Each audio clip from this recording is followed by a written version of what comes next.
क्षेत्र का brand health क्षेत्र बनाया गया है और उसी के निमित्त आज इस कार्यशाला का आयोजन किया गया, जिसमें जिले के सभी अधिकारी उपस्थित थे।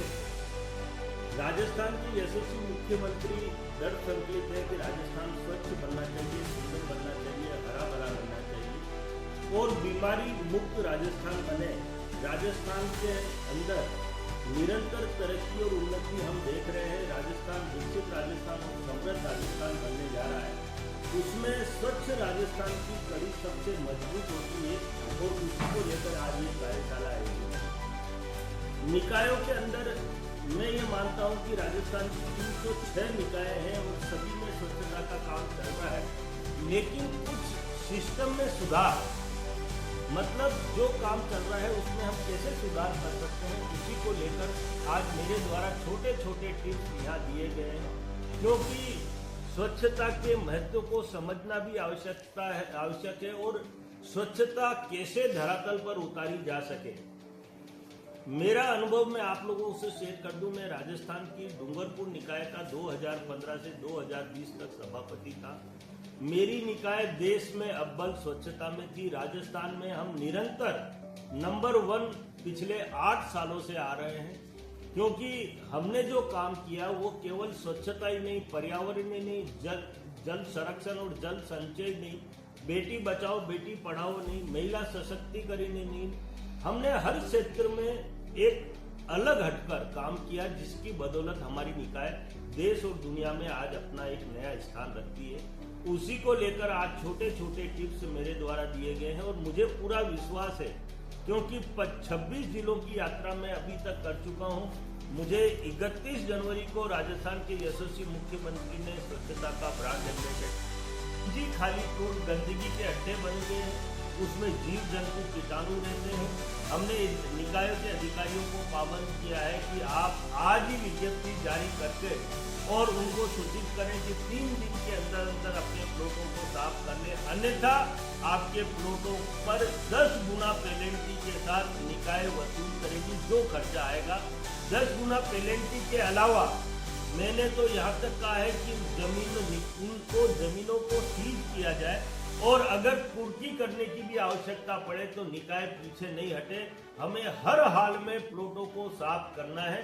इसके अलावा हमने छोटे छोटे और अनेकों पॉइंट, जैसे खंभों पर लाइट जलनी चाहिए, बाग बगीचे हमारे बिल्कुल साफ सुथरे सुंदर होने चाहिए, डिवाइडरों पर रंग होना चाहिए, पेड़ पौधे लगे हुए हैं तो व्यवस्थित होने चाहिए, गाय सड़कों पर नहीं घूमनी चाहिए, खुले में कचरा कहीं दिखना नहीं चाहिए और जो भी शिकायतें आए उन शिकायतों का तुरंत निस्तारण करें।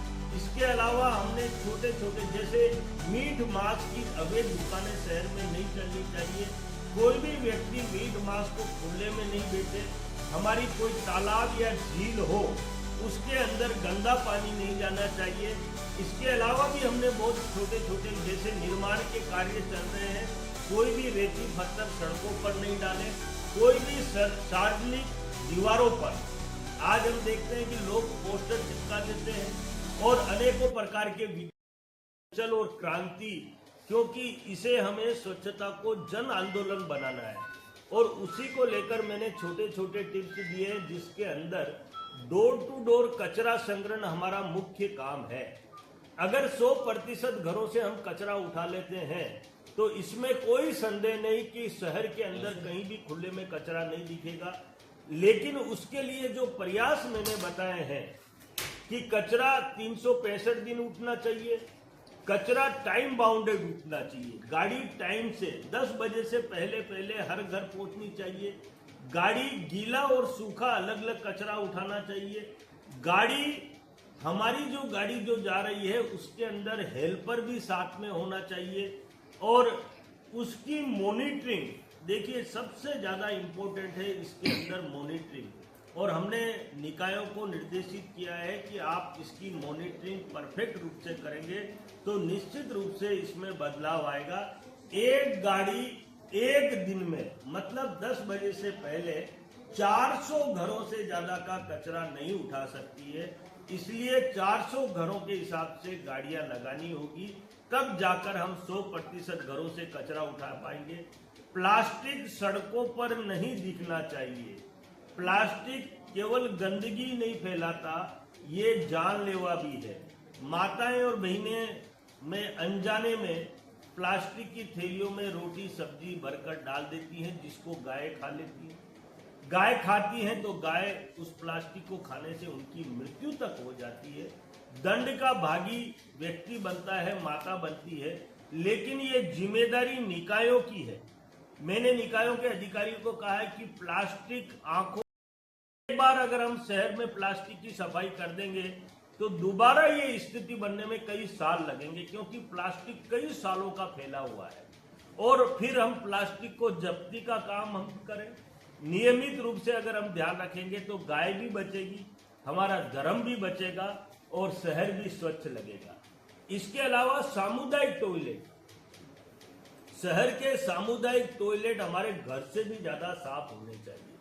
घरों में हमारे कर्मचारी टॉयलेट साफ करने वाला नहीं होता, लेकिन हर निकाय के पास अत्यधिक मात्रा में कर्मचारी होते हैं और हम ठेका भी देते हैं टॉयलेट साफ करने का, लेकिन कभी टॉयलेटों को झांक कर नहीं देखते। मैंने आज डायरेक्शन दी है कि हर अधिकारी कर्मचारी सार्वजनिक टॉयलेटों का यूज करेगा। मतलब दिन में एक बार अगर अधिकारी सार्वजनिक टॉयलेटों में जाने लग जाएगा तो टॉयलेट ऑटोमेटिक कर्मचारी साफ करने लग जाएंगे।